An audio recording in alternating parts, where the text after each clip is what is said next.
उपस्थित सभी प्रज्ञाशील साधकों, आज हमको ये देखना है कि पर्युषण पर्व कैसे मनाएं।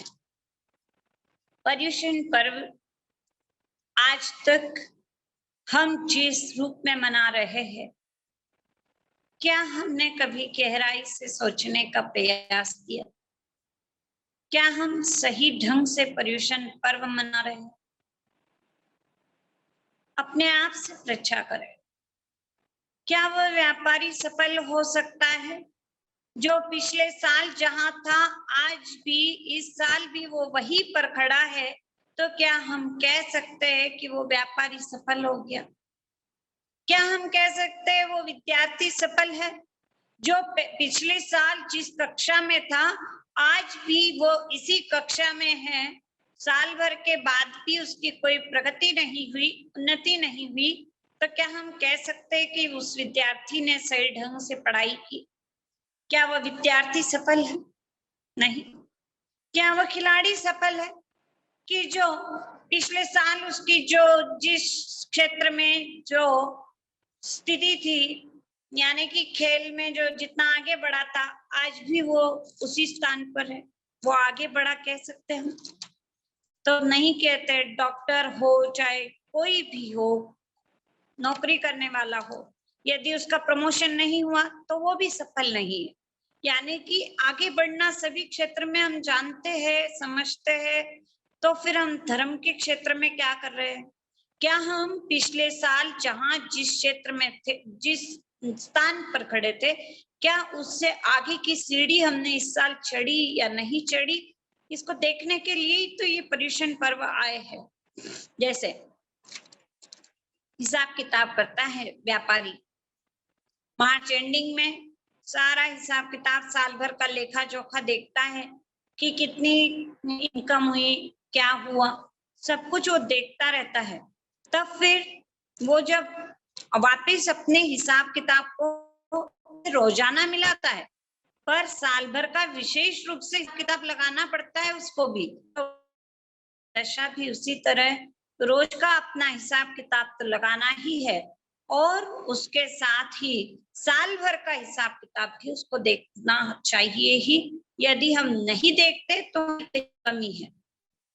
आज हमारे पर्युषण कहाँ तक सीमित हो रहे हैं? जब ये इतना बड़ा त्योहार है, तो ये जो त्योहार है, ये जो पर्व है, इतना बड़ा पर्व है, आज हमने इसको कहाँ सीमित कर दिया?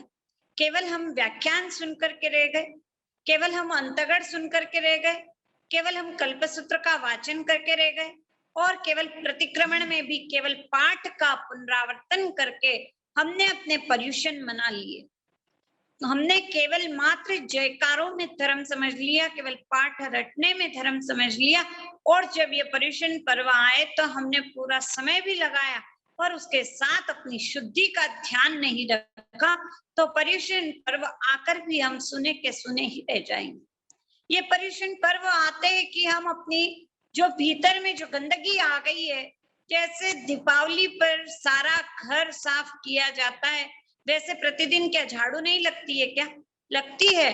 फिर भी विशेष शुद्धि करने के लिए दीपावली पर सारे घर की सफाई होती है, तो एक एक वस्तु को निकाल करके उसका प्रतिलेखन हो जाता है, कहीं जीव जंतु की उत्पत्ति तो नहीं हो रही है। इस तरह से घर की शुद्धि की जाती है, तो भीतर की शुद्धि हमने की या नहीं की? सबसे मुख्य बात है कि हम अपनी गहराई में प्रवेश करें। ये 8 दिन इसलिए आते हैं कि हमको अब साल भर की कमाई करनी है, यानी कि हम कहाँ खड़े हैं, अपने दोषों को जानना है। अब हम दोषों को तो जानते नहीं, केवल मात्र भीड़ में रहते हैं, केवल मात्र इधर उधर की पंचायती कर लेते हैं, और कई बार तो ऐसा होता है कि जो स्वाध्यायी जाते हैं, स्वाध्यायी जाकर के भी केवल वहां पर प्रवचन दे दिए, क्लास ले ली और अपनी विद्वत्ता का प्रदर्शन कर दिया, और आडंबर दिखावे में धर्म समझ लिया हमने, और वहां पर हमने बस अपनी जलाली के नाम पर केवल मात्र जो नाम की भूख थी उसको शांत करने का प्रयास कर लिया, और हम समझते हम पर्युषण पर्व मना के आ गए। अब कहीं गए, स्वाध्यायी बन करके गए हैं, तो वहां पर हमारा क्या दायित्व है? स्वाध्यायी बन करके गए तो उसको भी अपने आप को समझना पड़ेगा कि हम स्वाध्यायी बन करके आए, तो जैसे गुरुदेव फरमाते कि ये जो प्रवचन दिए जा रहे हैं इसके माध्यम से हम अपनी स्वाध्याय कर रहे हैं, तो हमने वहां पर अपना लक्ष्य यदि अपनी स्वाध्याय स्वयं के लिए करनी है, वो स्वाध्याय ये सब जीव उपकारी है और इन उपकारी जीवों के निमित्त हम अपनी स्वाध्याय कर रहे हैं, वहां ये दृष्टिकोण रहेगा तो स्वाध्याय जाना भी हमारा सार्थक हो जाएगा। अन्यथा फिर हम स्वाध्याय भी ले जाएंगे और अहंकार को बढ़ाने लग गए तो वहां जाकर भी अपना हिसाब किताब तो क्या किया हमने, हम तो ऊपर बढ़ने के बजाय और नीचे ही गिरते जा रहे हैं। तो हमको ये ध्यान रखना है, पर्युषण पर्व इस बार अलौकिक रूप से मनाने हैं, इस बार एक नए रूप से मनाने का प्रयास करना है। जहां तक हो सके, संभव हो सके 8 दिन पूर्ण मौन कर लीजिए ताकि हम अपना अवलोकन कर सके, निरीक्षण कर सके, अपना परीक्षण कर सके, अपने आप को टटोल सके, क्योंकि आत्म गवेषक होता है साधक, यानी जो अपनी ओर देखता है वो साधक है। और वो अपनी ओर देखने का प्रयास कब होगा? जब हम मौन होकर के अपनी शक्ति का व्यय जो हो रहा है उसको रोकेंगे, तब हम भीतर में रही अनंत शक्ति की पहचान कर सकते हैं। इसलिए सबसे पहले 8 दिन यदि हो सके इस बार एक अलौकिक रूप से साधना करनी है, तो सबसे पहले एकांत में जाना, अकेले में जाना और अपने में जाना, इन 3 सिद्धांतों को अपनाना होगा। एकांत में रहना है, अकेले में रहना है और अपने में रहना है। जहां पर साधु साध्वी है ठीक है, केवल व्यवहार निभाने के लिए हमको नहीं जाना है, हमको जाना है वहां पर भी, तो फिर वहां पर भी केवल प्रवचन सुनकर के इतिश्री नहीं करनी है, अनुप्रेक्षण करना है कि वास्तव में ये गलती मेरे अंदर रही है, ये विकार मेरे अंदर रहा हुआ है, ये दोष मेरे अंदर रहा हुआ है। दोष यदि असह्य हो जाए तो ये पर्युषण मनाना सार्थक हो जाए, अन्यथा फिर इस पर्युषण पर्व में हमको जो उपलब्धि होनी चाहिए वो उपलब्धि नहीं हो सकती है। और आज तक के हमने केवल मात्र सुन तो लिया, साल भर भी सुनते रहते पर उसका चिंतन नहीं करते, उसका मनन नहीं करते। जितने दोष समझ में आते हैं हमको, हम देखते ये दोष तो मुझ में नहीं है, ये दोष तो फलाने व्यक्ति में रहा हुआ है। जितने सिद्धांतों को हम जान रहे उसको मात्र स्व पर लगाना है, तब कहीं जाकर के ये साधना हमारी सार्थक हो पाएगी। नहीं तो हमने सिद्धांतों को तो जान लिया पर उसको जीवन में कैसे उतार पाएंगे यदि हम अकेले में नहीं रहेंगे, अपने में नहीं रहेंगे। प्रयास कीजिए इस बार 8 दिन सबको छोड़कर अपने में लीन होने का प्रयास करना है। 8वें दिन तो उत्कृष्ट साधना है, तो जो उत्कृष्ट साधना है तो उसकी तैयारी के लिए ये 7 दिन होते हैं। तो 7 दिन केवल गहराई में डूब करके वो सम्यक गुण बढ़ाए कि अब मुझे दोष सहन नहीं होता है, एक भी दोष मुझे अब सहन नहीं होगा, असह्य हो जाए दोष, व्याकुलता इतनी वेदना जगे, इतनी पीड़ा जगे कि अरे ये गलती मेरे से क्यों हो रही है, साल भर में मेरे से क्या क्या गलतियां हुई है और ये गलती का पुनरावर्तन क्यों हो रहा है। गलती का पुनरावर्तन तभी तक होता है जब तक हम गलती को स्वीकार नहीं करते हैं, तो उसका पुनरावर्तन होता ही रहता है। अब हम स्वीकार करते हैं कि हमारी गलती कोई हुई, हमारी गलती जो हो रही है, हमारे जो दोष है, हमारे भीतर जो विकार है, जो हम विभाव दशा में जा रहे हैं, तो उसको रोकने के लिए स्वभाव में रहना है। स्वभाव में रहना यानी जागृति में रहना है, तो उस जागृति में रहने की कला को सीखना है 7 दिन तक। और सबको छोड़कर जब हम अपने में एकांत में जाएंगे, सवो विपमुक्कस एकंत मणुपस्सो, जब जिसको परम सुख को पाना है, तो उत्तरायण सूत्र के 9वें अध्ययन की गाथा कह रही है कि जिसको परम सुख का अनुभव करना है तो सबको छोड़कर एकांत में अपनी अनुपश्यना करनी है। अब ये जो मौका मिलता है, हम अपनी अनुपश्यना कितनी करते हैं?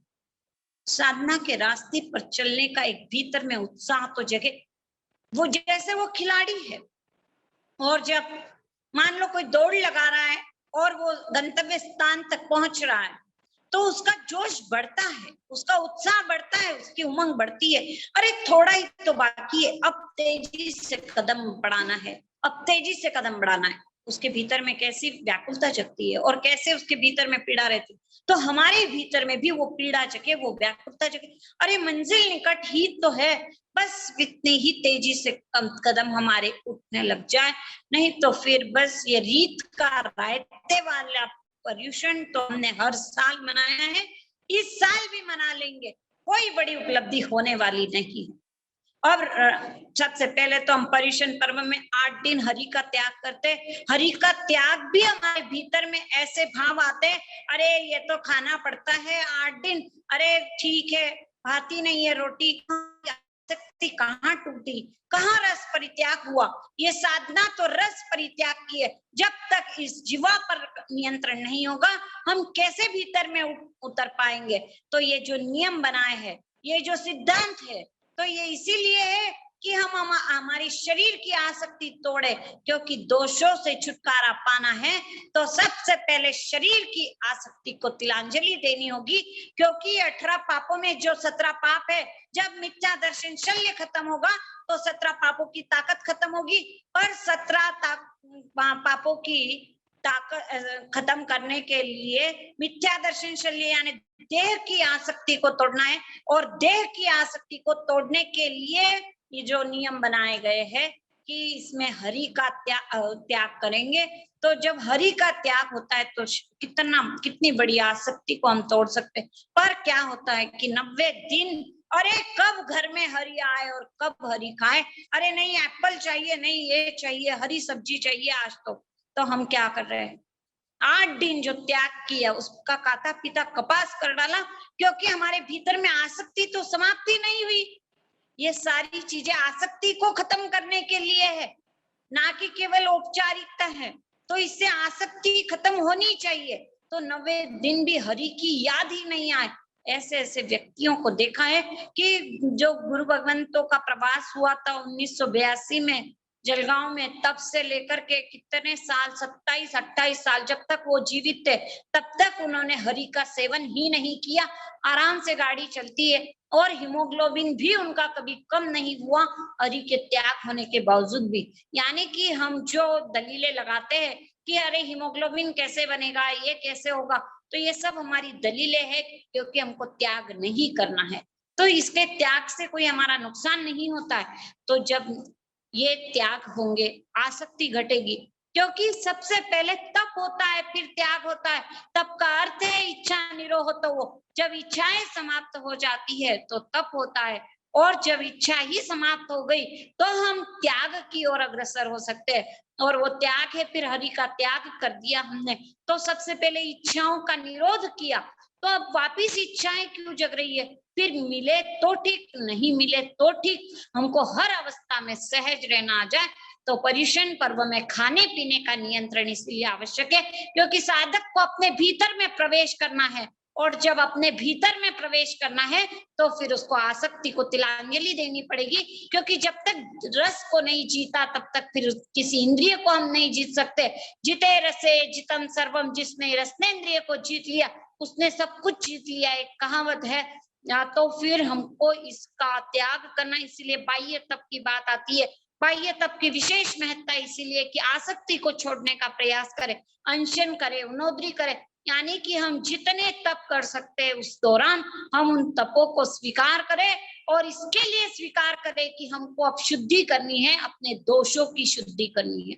पर्यूषण पर्व का एकमात्र लक्ष्य यदि कोई है तो हमारे भीतर में जो दोष है अब वे रहने नहीं पाए, दोषों की शुद्धि ही हमारे पर्यूषण पर्व का लक्ष्य है।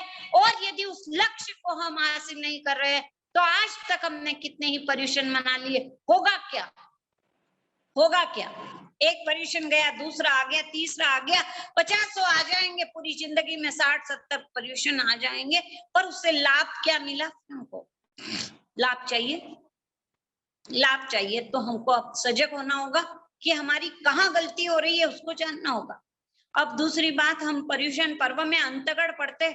अब अंतगढ़ तो हम पढ़ लेते, पर अंतगढ़ के सार को कभी जानने का प्रयास नहीं किया कि अंतगढ़ सूत्र हमको क्या शिक्षा दे रहा है, अंतगढ़ सूत्र से हमको क्या प्रेरणा मिल रही है। कभी हमने उसका चिंतन मनन करने का प्रयास ही नहीं किया, बस पुस्तक लेते हैं हम और उसको पढ़ लिया, उसके अर्थ को पढ़ लिया, अच्छा है, पढ़ना ही है।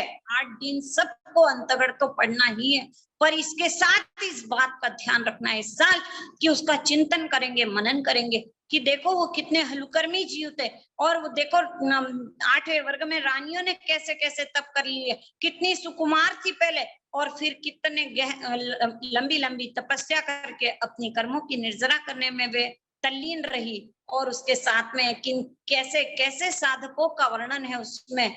तो जो साधक मोक्ष में जा रहे हैं उनकी कैसी भावना है। अर्जुन मालिक का दृष्टांत ही जीवन को कितनी बड़ी प्रेरणा दे देता है। चाटे पड़े, भाटे पड़े, कितने प्रहार हुए, पत्थर मारे, पर फिर भी अपनी समता में कमी नहीं रखी। 6 महीने में मोक्ष पहुंच गए।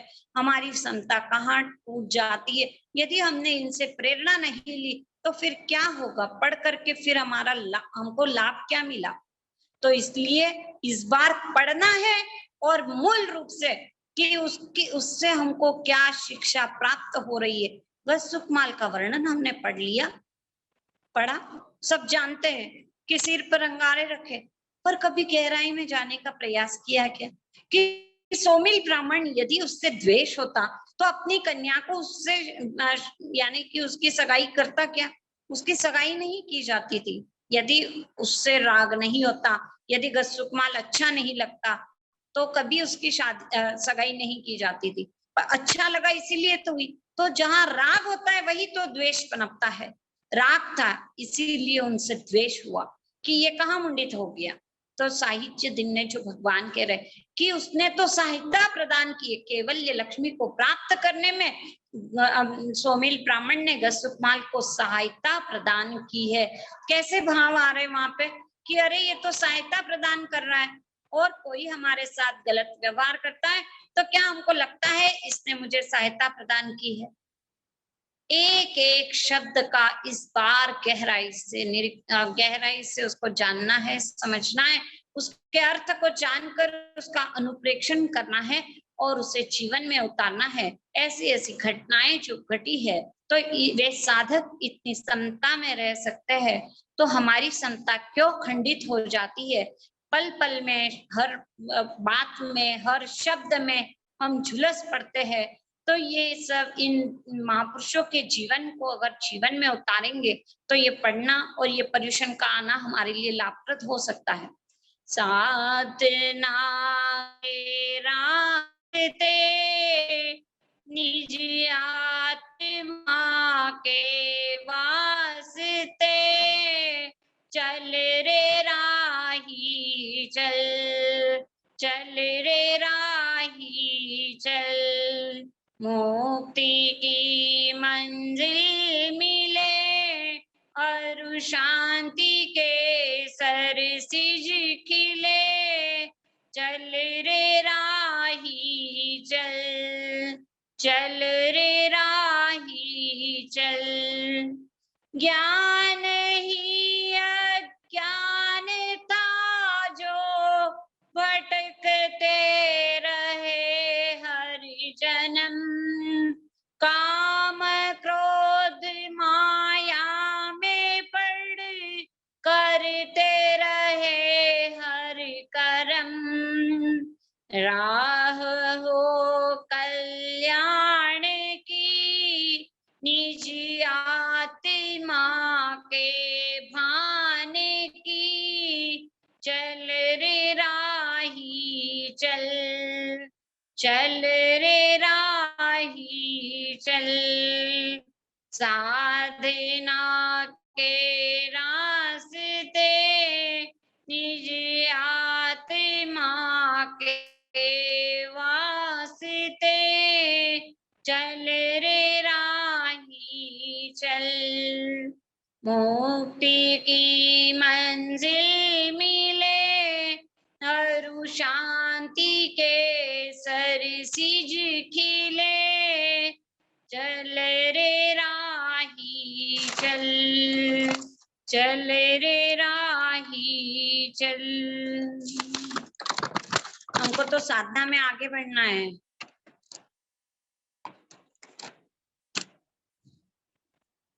देखिए साधना के रास्ते पर आगे बढ़ना है तो हमारे भीतर में सबसे पहले उत्साह जगना चाहिए, उमंग जगनी चाहिए।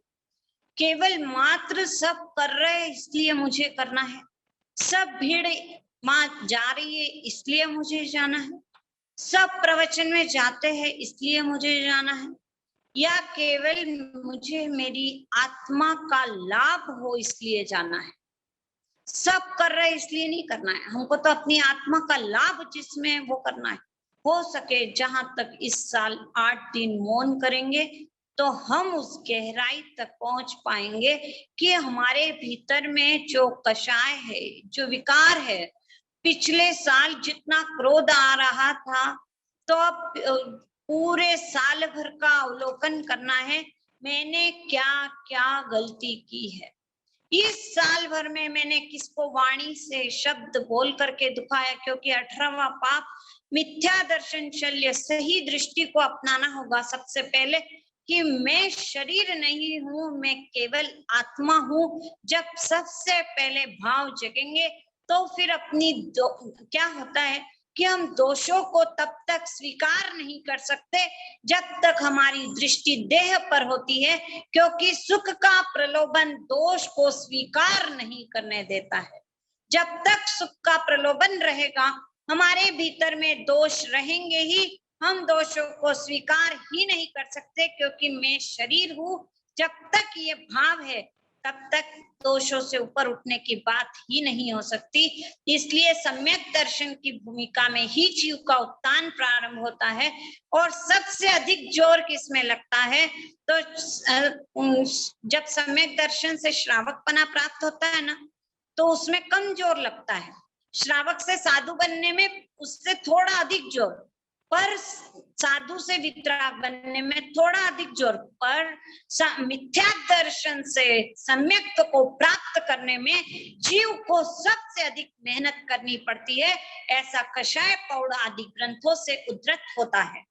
तो सबसे अधिक पुरुषार्थ जीव को यदि करना है तो इसी में करना है, क्योंकि जो दोष है वो दोष क्यों हुए हावी, क्यों उसका प्रभाव पड़ रहा है, क्योंकि जब तक देह की आसक्ति है तब तक कामना जगेगी, काम जगेगा, वासना जगेगी, और जब तक काम जगेगा तो लोभ और मोह की उत्पत्ति होगी, और जब कामना पूर्ति नहीं होगी तो फिर क्रोध जगेगा, और इस तरह से दोषों की श्रृंखला बढ़ती ही जाती है।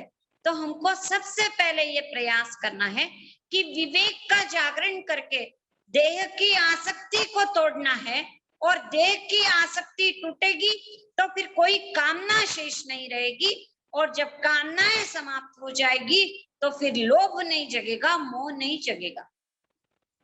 आज हमको जो पीड़ा होती है कि क्रोध जगता है, क्रोध आ रहा है मुझे, क्रोध आ रहा है मुझे, तो मेरा गुस्सा कम नहीं पड़ रहा है, इतना सुन लिया कम नहीं पड़ रहा है। यदि वास्तव में हमने दोष को स्वीकार कर लिया होता कि ये दोष मेरे भीतर में है और अब मुझे इससे ऊपर उठना है, बस ये भाव यदि आ जाए तो हमारी दोषों से जो छुटकारा पाने की दिशा में हम जो गति कर सकते हैं उसकी तो हम कल्पना भी नहीं कर सकते कि इतनी शीघ्रता से हम आगे बढ़ सकते हैं।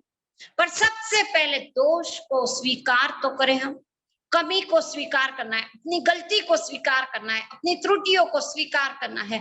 तो ये 8 दिन जो है सबसे पहले हमको ये प्रारंभ करना होगा, इस जीवन में अब शुद्धता की ओर अग्रसर होना है।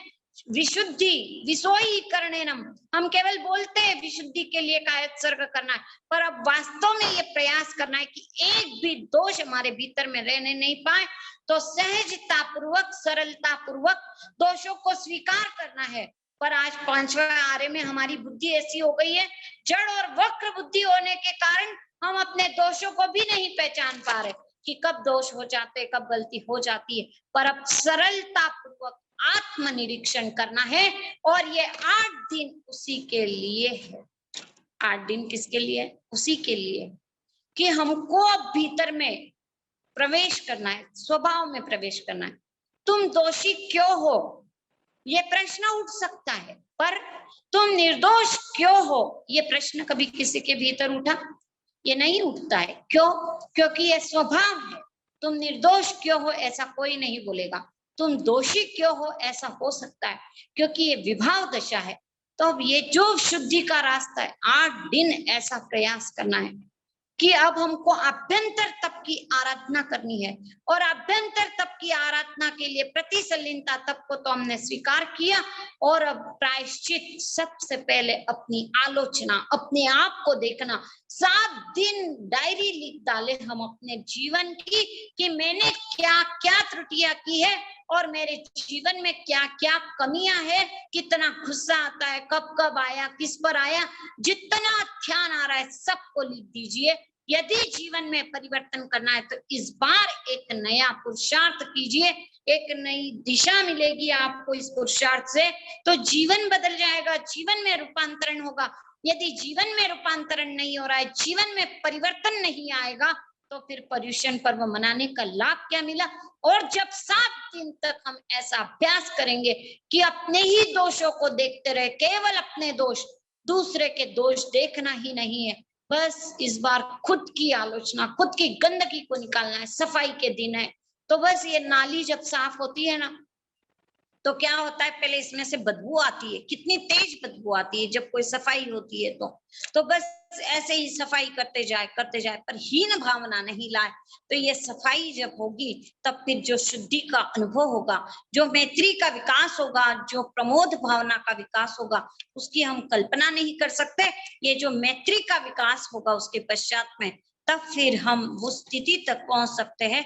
केवल मात्र जो हम गुनगुना रहे थे आज तक, कामेमि सर्व जीवे सर्वे जीवा कामन्तु मे मिति में सर्वभूतेषु वैरं मज्जं न केणायि। केवल गुनगुनाते रहे और लास्ट के दिन मिच्छामि दुक्कडम क्षमायाचना फोन करने लगे, कार्ड देने लग गए। बस क्या हमारी तीसरी हो जाएगी, क्या हमारे मैत्री का विकास हो गया, क्या हमारे भीतर में वेरम मच्छम न केणे, मेरा किसी से वेर नहीं है, क्या ऐसे भाव जगे। ये 7 दिन उसी के लिए है कि ये जो बुराई है, जो हम बुरा समझ रहे थे किसी को, वो जो बुरा समझने के जो गलत गंदे संस्कार हमारे भीतर में थे, ये जो हम विभाव दशा में जा रहे थे, तो अब इस विभाव दशा से हट करके अपने स्वभाव में उतरना है, अपने में लीन होना है, अपने में तल्लीन हो जाना है। फिर कोई बुरा है ऐसे भाव भी नहीं जगेंगे। अब केवल मात्र ऊपर से चिंतन कर लिया, ऊपर से मनन कर लिया, शुद्धि कैसे होगी। अब हमको तो अपनी आलोचना करनी है और गुरु साक्षी, पहले तो आत्म साक्षी से निंदा करनी है और फिर गुरु साक्षी से ग्रह करनी है, ताकि हम इन दोषों से ऊपर उठ सके। केवल प्रतिक्रमण में हम बोल देते एवं महम आलोयम निंदियम करय्यम दुगुंच्यम समम। अरे आलोचना, प्रतिक्रमण, आलोचना, निंदा, ग्रह और उसके प्रति जुगुप्सा कि भैया ये दोष नहीं हो, तो ये भाव जगे तो सही। प्रतिक्रमण के पहले, प्रतिक्रमण के केवल पाठ का पुनरावर्तन कर लेंगे, पर प्रतिक्रमण के पहले बैठ करके प्रतिदिन हमको ये देखना चाहिए, प्रतिदिन 10 मिनट पहले प्रतिक्रमण के बैठ करके देखना चाहिए कि आज दिन भर में क्या गलती हुई है, पर हम उसको तो देखते नहीं है और केवल मात्र बैठ गए और पाठ बोलना है, फटाफट पाठ बोल करके पूरा घंटा पूरा यानी कि प्रतिक्रमण कर लेना है, पर उसका वो प्रतिक्रमण भावों की शुद्धि कैसे करा सकता है। हम प्रतिक्रमण के रहस्य को समझे, प्रतिक्रमण के मर्म को जाने, प्रतिक्रमण के अर्थ को जाने, भावार्थ को जाने, और तब फिर हम गहराई में उतरने का प्रयास करें, ताकि वो प्रतिक्रमण एक जीवन में नई दिशा दे सके। बर्तन मांजते हैं तो दिखाई देता है इसकी शुद्धि हुई है, तो हमारी शुद्धि हमको दिखाई देनी चाहिए कि अरे बर्तन मांजा तो कितना दिल हल्का हुआ, कितना हम हल्के हुए हैं भीतर से, कितना ये बोझ हटा है, कितना कर्मों का बोझ समाप्त हुआ है। हमको अनुभव होना चाहिए, हमको महसूस होना चाहिए। तब कहीं जाकर के हमारी साधना आराधना सही दिशा में अग्रसर हो सकती है। अन्यथा फिर हम साधना तो करते रहेंगे, पर इससे जो लाभ मिलना चाहिए वो नहीं मिल रहा है, और स्वयं को लाभ नहीं मिलेगा तो हम दूसरों को नहीं बोल पाएंगे कि आप प्रतिक्रमण कीजिए, सामायिक कीजिए, इससे शुद्धि होगी। और दूसरी बात, दूसरों को बोलना तो ठीक है, प्रभावना भी एक अपना अंग है। सम्यक्त्व के 8 अंग में 4 अंग तो प्रभावना के हैं और 4 अंग तो स्व के लिए है। तो जो स्व के लिए अंग है, जब स्वयं सुदृढ़ होंगे तो स्वतः ही जब पीछे के 4 अंगों की परिपालना हो पाएगी, अन्यथा उसकी परिपालना कैसे हो पाएगी। अब हमको जो प्रयास करना है प्रतिक्रमण के अंतर्गत, अब जो प्रयास प्रारंभ किया है, तो वो प्रतिक्रमण में जो दोष लग रहे थे, जो नियम लिए, अब नियम हम ले लेते और वो टूट रहे, तो हमको 7 दिन में देखना है हमने साल भर में कितने नियम लिए, कितने टूटे, कितने नियम लेकर के उसमें अधिकार लगाया, और उसमें जो प्रतिक्रमण में हम जितने दोष बोलते हैं उन सब दोषों को अपने भीतर में टटोले कि वे दोष हमको कहाँ लग रहे। संवत्सरी के दिन वृहत आलोचना भी पढ़ लेंगे, और उस दिन तो भाव जगेंगे, अरे मैं बुरा बुरा सबको कहूँ, बुरा नदी से कोई जो घट शोधु आपणो मासु बुरो न कोई। उस दिन बोल तो दिया, पर हुआ क्या, मेरे से बुरा कोई नहीं है, पर दूसरे दिन तो अरे सब बुरे हैं, मेरे से अच्छा कोई नहीं है। अरे घंटे भर बाद भी ऐसे भाव जग जाते कि अरे मैं कितना अच्छा हूँ, देखो दूसरे तो बुरे हैं। केवल पढ़ते समय ऐसे भाव बनते, अच्छी बात है, उसका मना नहीं कर रहे, उसका इनकार नहीं कर रहे, पर जहां गहराई में प्रवेश करना है तो हमको अपने आत्म शुद्धि का जो अवसर मिलने वाला है, तो उस आत्म शुद्धि के अवसर में अब हमको हल्के होना है, और इन कर्मों के बोझ से जो हल्का होना है। तो फिर जो कामेमी सव्वे जीवा का पाठ है ना, वो क्या पाठ है कि सबसे पहले क्रोध पर विजय मिलती है। क्या पाठ है ये?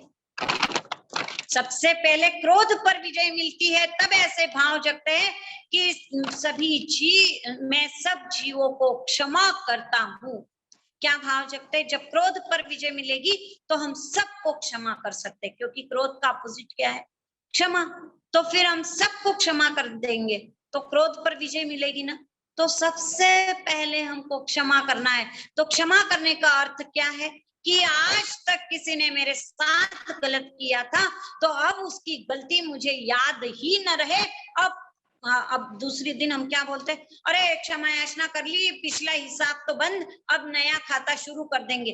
अरे क्यों खाता शुरू करने की बात करते हैं हम? बोलते कि ये क्या नई परिपाटी लगाई, नया खाता शुरू कर रहे, ये तो बहुत गलत प्ररूपणा है। अब नया खाता तो करना ही नहीं है, तो इसलिए हमको इस बात का ध्यान रखना है, सबसे पहले मैं किसी बुरा नहीं करना, किसी का बुरा नहीं सोचना और किसी को बुरा नहीं समझना। तो अब जो हम बुरा समझ रहे थे, हम क्षमा क्यों नहीं कर पाते? क्योंकि हम किसी को बुरा समझते हैं, ये बुरा है, मैं कैसे इसको माफ करूं? तो जब तक हम किसी को बुरा समझते रहेंगे, हम माफ नहीं करेंगे, और जब तक हम माफ नहीं करेंगे, क्रोध ही नहीं जीता हमने, तो फिर कैसे मान को जीत पाएंगे? कैसे हम क्षमा याचना कर पाएंगे? केवल जबान से बोल करके, केवल फोन पर बोल करके, केवल पत्र व्यवहार से वो क्षमा याचना तिराने वाली हो सकती है क्या? तो हमको अंतर हृदय से जो क्षमा याचना करनी है, भले ही हम मुंह से बोले न बोले, पर भीतर में ऐसे भाव जगे कि अब कोई बुरा नहीं है, कोई बुरा नहीं है, तो हमने सबको क्षमा किया। अरे ये तो बहू ऐसे ही करती रहती है, अरे इनका तो व्यवहार ही ऐसा है, अरे ये सासू जी तो ऐसे ही करते रहते, अरे ननद तो ऐसी ही है हमारी तो, अरे क्या कहना, किसको भाई तो हमारे ध्यान ही नहीं देते हमारे पास। हम कहाँ किसकी निंदा कर सकते हैं? फिर इस भूमिका में आने के पश्चात क्या निंदा जग हो सकती है हमारे से? इधर तो हम निंदा भी कर लेंगे, इधर हम विकता भी कर लेंगे, और इधर हम धर्म भी कर लेंगे साथ साथ। कैसे हो सकता है? जब धर्म के यानी कि जब हम स्वभाव में रमण करने की बात करते हैं, जब हम धर्म में रमण करें, धर्म यानी स्वभाव, तो जब हम स्वभाव में रमण करने की बात करेंगे, तब फिर निंदा विकता हो सकती है हमसे? अरे फिर तो हर निगेटिव में भी पॉजिटिव देखने की दृष्टि बन जाएगी, नकारात्मकता में भी सकारात्मकता नजर आएगी। नहीं, इनका दोष नहीं, दोष मेरा है, जो जो गलती सामने दिखाई दे रही है उन सब में दोषी मैं हूं, और ये जीव कोई दोषी नहीं है। दृष्टि बदल जाएगी। पर्युषण पर्व मनाना है। पर्युषण पर्व यदि मनाना है तो भीतर में वो भाव जगने चाहिए, खामेमि सव्व जीवे सव्वे जीवा, मैं सब जीवों को क्षमा करता हूँ। हम सबको क्षमा कर देंगे, 84 लाख को हम क्षमा कर देंगे, पर ये जो 4 जीव है ना घर में, उसको नहीं करेंगे। क्यों? रात दिन उन्हीं के साथ रहना है, रात दिन उन्हीं के साथ उठना है, उन्हीं के साथ तो द्वेष जग रहा है, 84 लाख के साथ नहीं जग रहा। यानी 2-4 जीवों के साथ, 10 जीवों के साथ, इन 10-15 जीवों के साथ जो वेर जग रहा है, उनसे क्षमा, उनको क्षमा करनी, उनसे क्षमा याचना करनी। सब जीवों से हम क्षमा कर सकते, क्षमा मांग सकते, पर जो साथ में है, जिनके साथ गलती हुई, उनसे नहीं करेंगे। तो क्या मतलब? फिर हुआ क्या? साधना का अर्थ क्या है फिर? तो हमको उस श्रेणी तक पहुंचना है। अब शपथ श्रेणी चढ़ना है, तो यानी कि हमको गुण श्रेणी चढ़ना है, क्षपक की ओर जाना है, तो क्षय करना है। क्षय करना है तो फिर वेर को समाप्त करना होगा, और जब वेर को समाप्त करना है तो सबसे पहले अनंतानुबंधी वेर समाप्त होगा। अनंतानुबंधी वेर समाप्त होने का अर्थ है कि अब हमारा किसी से अबोला नहीं है, हमको किसी से बात नहीं करना, ऐसे भाव नहीं जग सकते थे कि हमको ये बात, ये व्यक्ति मुझे अच्छा नहीं लगता है, ये व्यक्ति ऐसा ही है, इसका तो मुंह भी नहीं देखना है मुझे, ऐसे भाव फिर नहीं जग सकते। अनंतानुबंधी वेर को समाप्त करना होगा। ये अनंत का अनुबंध कराता है, अनंत का अनुबंध यानी संसार का अनुबंध कराता है, वो अनंतानुबंधी वेर कहलाता है। तो अनंतानुबंधी को समाप्त करना है तो हमको अब सजग होना होगा। इस बार के पर्युषण पर्व हमको प्रेरणा दे रहे हैं कि ऐसी गहराई में डूब जाना है, इतनी गहराई में डूब जाना है कि सारे जीव भले हैं, सबका भला हो, सबका मंगल हो, और मेरे कारण किसी के निमित्त हमको कष्ट पहुंचा हो तो हम उन्हें क्षमा करते हैं, हम उन्हें क्षमा करते हैं, हम उन्हें क्षमा करते हैं। निर्दोषता की अभिव्यक्ति तभी सुरक्षित रह सकती है जब साधक के भीतर में ऐसे भाव आते कि भीतर में वेर भाव की गंध भी न रहे। कब रह सकती है निर्दोषता की अभिव्यक्ति? आत्मा निर्दोष है, आत्मा में दोष नहीं है। आत्मा कथनचित शुद्ध है, कथनचित अशुद्ध है, पर उसमें शुद्ध होने की ताकत है, उसमें शक्ति है, अभी अभिव्यक्ति नहीं है, या भी उसका वो रूप सामने नहीं आया, पर आत्मा में शक्ति तो है ना कि पूर्ण निर्दोष अवस्था को प्राप्त कर सकती है।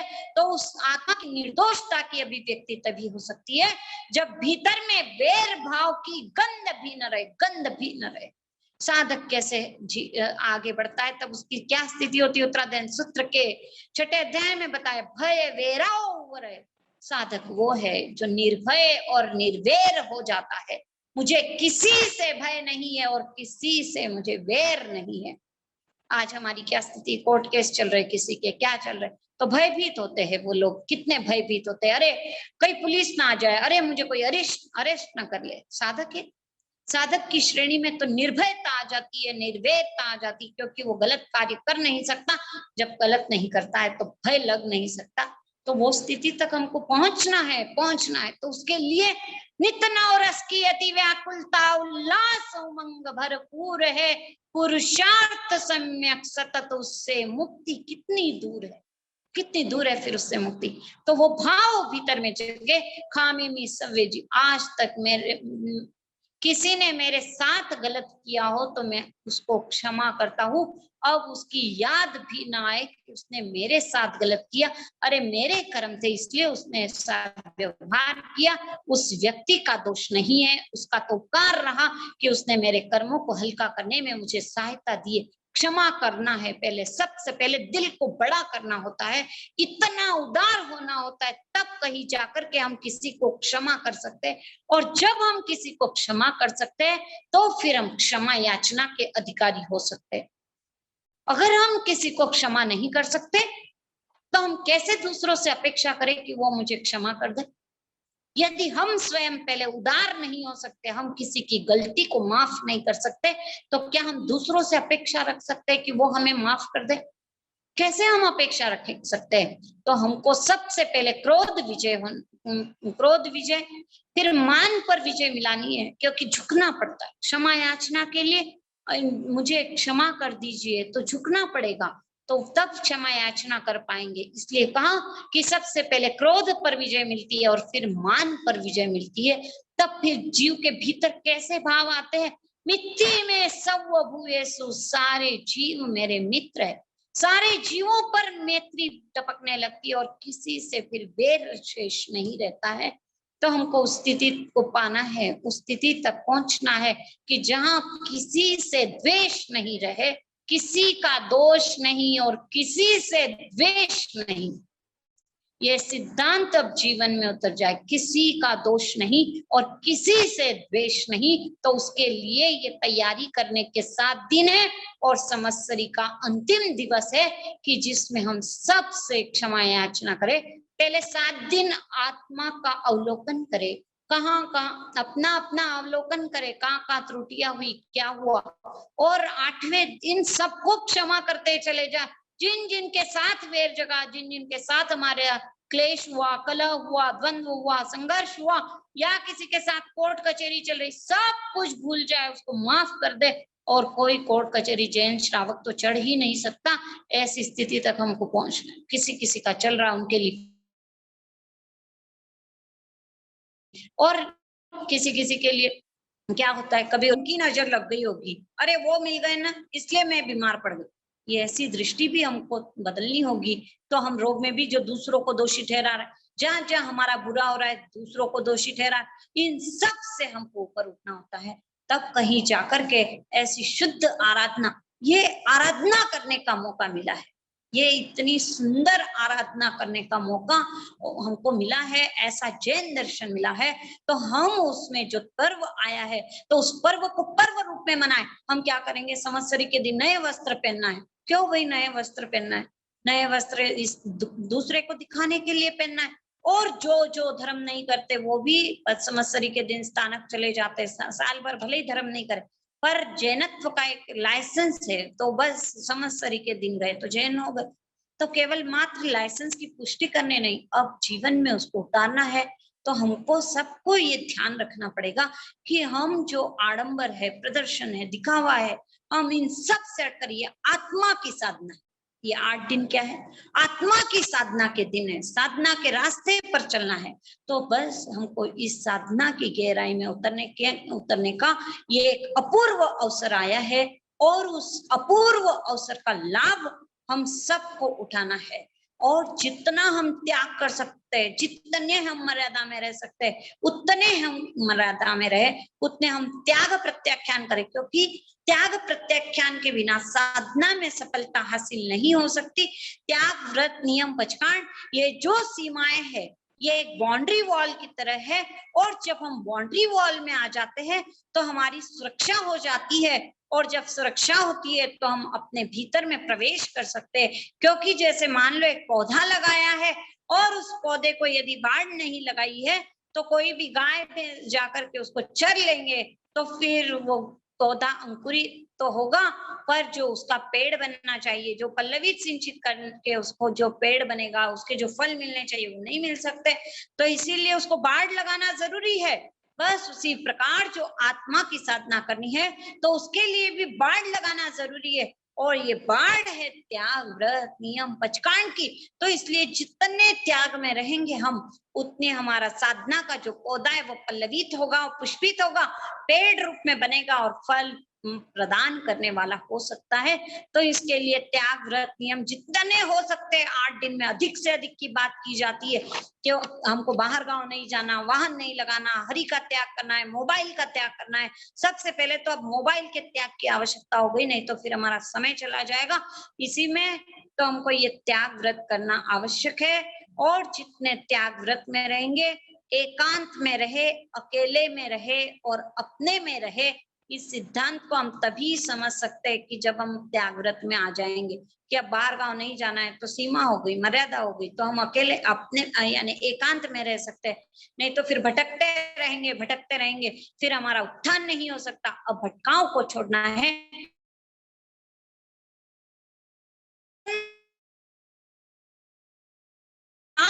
जितना अपने आप को सीख करें ताकि हम बाहर भीतर में प्रवेश कर सके, पर से हटे और स्व में लीन हो सके। क्योंकि पर में ही उलझे रहेंगे तो फिर आगे नहीं बढ़ पाएंगे। तू तेरा संभाल छोड़ के सब जंजाल, ये 8 दिन यही प्रेरणा दे रहे हैं।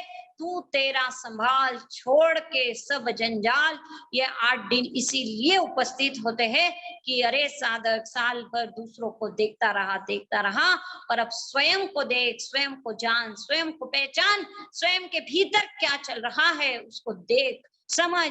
अपनी गलतियों का अवलोकन तभी हो सकता है जब हम बाहर से हट करके भीतर में प्रवेश करेंगे, तभी हम अपनी गलतियों को जान सकते हैं, पहचान सकते हैं। नहीं तो दूसरों पर दृष्टि रहेगी तब तक हम अपनी गलतियों को नहीं जान पाएंगे, क्योंकि जब तक दूसरों से जुड़े हैं तो फिर हम दूसरों की गलती को देखते रहेंगे या दूसरे को ही देखेंगे। तो इसलिए एकांत में रह करके, अकेले में रह करके, क्योंकि बहुत सुंदर कहा किसी अनुभवी ने, अकेलापन अखरता है तो संसार बसता है, अकेलापन अखरता है तो संसार बसता है, और अकेलापन निखरता है तो संन्यास फलता है। क्या कहा? अकेलापन अखरता है, अरे अकेले नहीं रहना, अकेले नहीं रहना, तो फिर क्या करता है वो? शादी करता है, 1 से 2 हो जाता है, अकेला नहीं रहता है, तो फिर संसार बस गया। अकेलापन अखरता है तो संसार बसता है, अकेलापन निखरता है तो संन्यास फलता है। और जब अकेले में रहने की आदत हो जाएगी तो फिर हम संन्यास की ओर बढ़ सकते हैं, यानी कि हम संसार से मुंह मोड़कर अपनी ओर बढ़ सकते हैं। तो ये संदेश देने के लिए ये पर्युषण पर्व उपस्थित हुआ है कि अब शुद्धि के रास्ते पर आगे बढ़ना है। अब हमने इतने क्लासेस तो कर लिए, ये कर लिया, वो कर लिया, जूम पर इतनी मीटिंगें कर ली, इतनी क्लासेस अटेंड कर ली, इतना सीख लिया, तो अब 8 दिन में अब सीखना पड़ना नहीं, अब जो सीखा पड़ा है उसमें अपने आप को झांकना है, अपने आप को देखना है कि जो जाना समझा वो जीवन में उतरा या नहीं उतरा। क्योंकि दोष है और निर्दोष है, ये 2 है, दोष और निर्दोषता। तो ये जो बताने वाला है ये कौन है? विवेक है। विवेक विच पृथक करने, जैसे पानी में पानी, दूध और पानी, इसको जो अलग करता है तो वो हंस होता है, नीर क्षीरवत। तो नीर और क्षीर को अलग कर लेता है, वो केवल दूध को पीता है। बस उसी प्रकार साधक के भीतर में जब निज विवेक का प्रकाश रहेगा तो साधक निर्दोषता की ओर जाएगा और दोष को समाप्त करते चला जाएगा। पर भीतर में उसके लिए काम, व्याकुलता जगे, वो पीड़ा जगे, वो संवेग गुण जगे, वो निर्वेद गुण जगे, क्योंकि दोष उसी के मिटते हैं, जो दोष उसी के मिटते हैं जो किसी का बुरा नहीं चाहता है, दोष उसी के मिटते हैं जो किसी का बुरा नहीं चाहता है, और दोष उसी के सुरक्षित रहते हैं, दोष उसी के सुरक्षित रहते हैं जिसे जो उसे सहन करता है। दोष किसके सुरक्षित रहते हैं? कि जो उसको सहन कर लेता है ना दोष को। क्रोध आ गया और उसको हमने सहन कर लिया तो वो क्रोध समाप्त होने वाला नहीं है, और वो असह्य हो जाए, अरे मुझे क्यों आया क्रोध, अरे क्यों हो रहा है ऐसा, क्यों ये गलती हो रही है, तो फिर वो दोष कभी भी सुरक्षित नहीं रह सकता। और जो अपनी दृष्टि में दोषी है वही दूसरों से निर्दोष कहलाने की आशा रखता है। जो अपनी दृष्टि में दोषी है वही दूसरों से निर्दोष होने की, निर्दोष कहलाने की आशा करता है। तो हमको इन सब से ऊपर उठना है। दोष जनित सुख का प्रलोभन दोष की उत्पत्ति कराता है, दोष जनित सुख का प्रलोभन उस दोष की पुनः उत्पत्ति कराता है। यानी कि दोष जनित जो सुख है ना, कि क्रोध किया और सबने हमारी बात मान ली, तो फिर क्या लगेगा? देखो क्रोध करते तो सब मानते हैं, तो जो दोष जनित सुख का प्रलोभन है ना, वो क्या कराएगा? वापिस क्रोध कराएगा, और ये सुख का प्रलोभन समाप्त हो गया। अपने अधिकार लालसा को छोड़ दिया तो फिर अब क्या होगा कि फिर कोई कुछ भी करे हमको कोई फर्क नहीं पड़ेगा, केवल अनुकंपावश कहने की मनाही नहीं रहेगी, पर हम उस दोष जनित सुख के प्रलोभन में पुनः पुनः दोष करने लगते हैं। देखो मेरा मानना चाहिए सबने, बस फिर पुनः उसकी उत्पत्ति होगी, फिर पुनः वही दोष होंगे। इसलिए अब हमको उन दोषों को सबसे पहले सहन करना ही नहीं है, अपने दोष जो है उसको सहन नहीं करेंगे, और जो उसका सुख है उसके सुख का हम जो उसमें आसक्त हो रहे, उसका जो प्रलोभन है, उसकी जो गुलामी है, उससे हम ऊपर उठेंगे। क्योंकि जब तक हमारी उसकी गुलामी नहीं समाप्त होगी वो दोष कैसे समाप्त होगा, फिर वो क्रोध कैसे समाप्त हो सकता है? देखो मैं ऐसा करता हूँ इसलिए सब मेरी बात मानते, तो दोष हम कर रहे हैं तो सब मेरी बात माने, तो हम कितने स्वयं भी परेशान होते, दूसरों को हम परेशान करते, और अपने दोष के कारण हम कितने कर्मों को बांध लेते। जरा सा हम कटु वचन बोलते, जरा से हम ताने कसते रहते, ऐसी वाणी बोलने से हम कितने अधिक कर्म बांध लेते। अंजना का जब जीवन चरित्र पढ़ने का अवसर मिला, तब देखा कि केवल वाणी के कारण कैसे कर्म बांध लिए कि 12-12 साल तक उसका भुगतान हो रहा है, और उसके बाद में भी कैसी स्थिति, जंगल में छोड़ दी गई, कलंकिनी कहलाई गई। तो फिर जब उदय में आते हैं तब कितनी परेशानी होती है, पर हम जरा जरा से ऐसे शब्दों को बोल करके कितने लोगों को दुखा देते, पर उस सुख का प्रलोभन होता है। देखो मेरे शब्द निकलते हैं तो ये लोग काम करते हैं, देखो मैंने इनको दबा रखा है, मेरे कारण ऐसा चल रहा है। अरे पर हम नहीं जान रहे कि हमारे कारण किसको कितनी पीड़ा हो रही है। ये लोग आज काम तो करते हुए दिख जाएंगे, आज हमारे कारण व्यवस्था अच्छी हो सकती है, पर कर्म तो हम ही बांधेंगे, और जब उदय में आएंगे तो रोने वाले हम ही हैं। इसलिए अब विकार तो भीतर में शेष ही न रहे, निर्विकार होने के लिए ये त्योहार है। और ये त्योहार यदि निर्विकारिता की ओर नहीं ले जाता है तो फिर तो ऐसे त्योहार कितने ही आते हैं चले जाते हैं, हर त्योहार आता है जाता है। अब क्या इस त्योहारों से मिलने वाला है? फिर केवल मेहंदी लगा ली, केवल मात्र तपस्या, एक दिन का उपवास कर लिया और हरि का त्याग कर दिया, और हम जब तक अपने लक्ष्य तक नहीं पहुंचेंगे, बस शुद्धि ही हमारा लक्ष्य है, निर्विकार होना ही हमारा लक्ष्य है, इस लक्ष्य के लिए ये त्योहार आया है। जब तक ऐसी दृष्टि नहीं जगेगी तब तक फिर कितने ही त्योहार आ जाए चले जाए, कोई हमारा उत्थान नहीं हो सकता।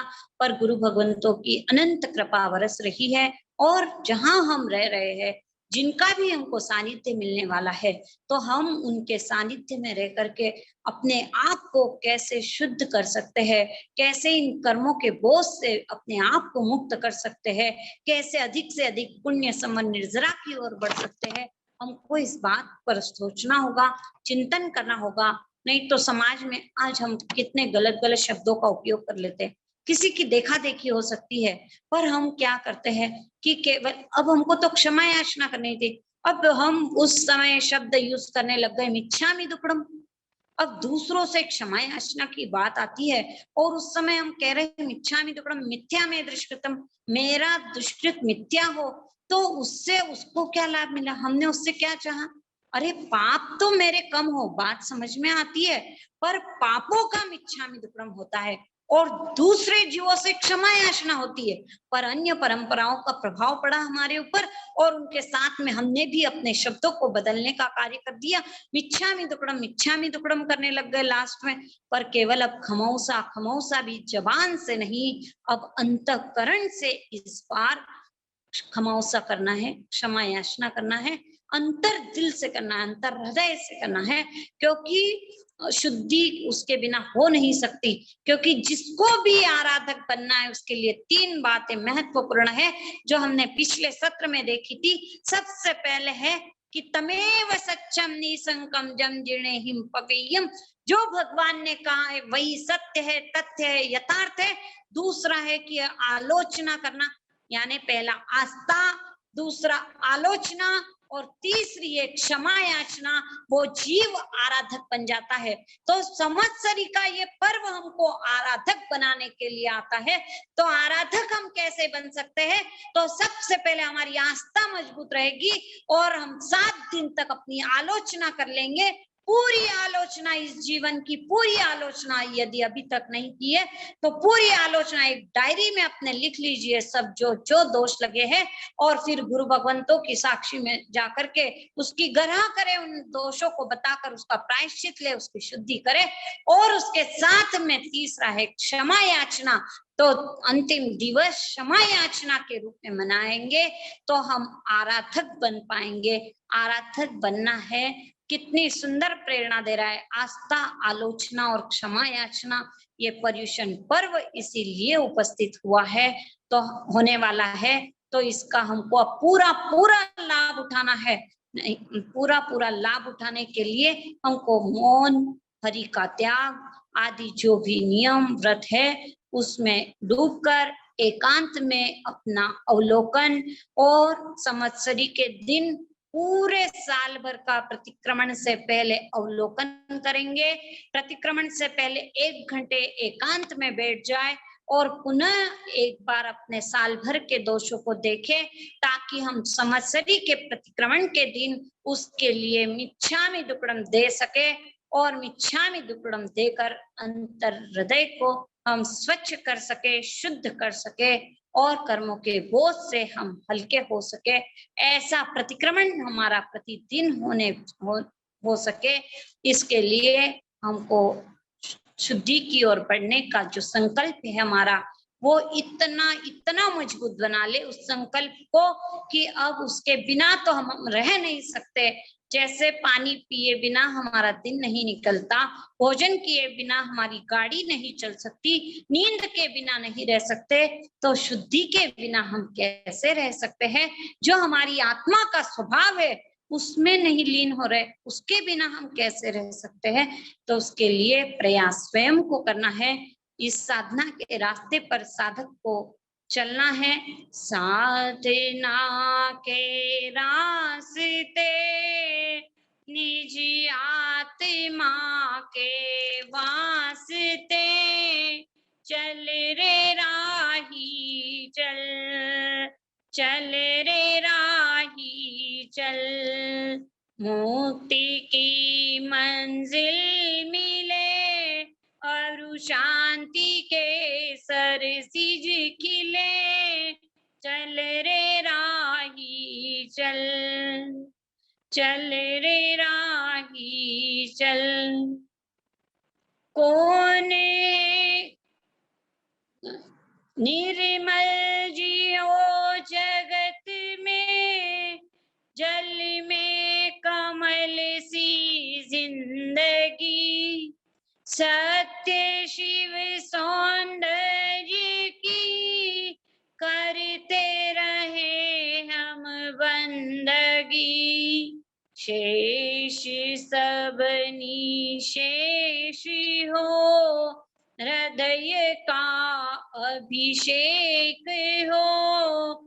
चल रे राही चल, चल रे राही चल। सत्य शिव सौंदर्य की करते रहे हम बंदगी। तो वो कब होगी? जब हम निर्मल जिएंगे। पहले तो जल में कमलवत जीना है कि यानी वो जैसे वो उसमें लिप्त नहीं होता, वैसे निर्लिप्त होकर के संसार में रहेंगे। तब हम इस रास्ते पर आगे बढ़कर शेष सब निशेष हो, फिर कुछ भी शेष नहीं रहेगा और हृदय का अभिषेक हो, यानी वो स्वच्छ हो जाएगा। तो हमको स्वच्छता की ओर आगे बढ़ना है, शुद्धि की ओर आगे बढ़ना है। इसीलिए ये पर्व उपस्थित हो रहा है। हम सभी सजगता पूर्वक आगे बढ़े और इसका पूरा पूरा लाभ उठाए। इन्हीं शुभ भावों के साथ, मंगल भावों के साथ। जय महावीर, जय जिनेंद्र।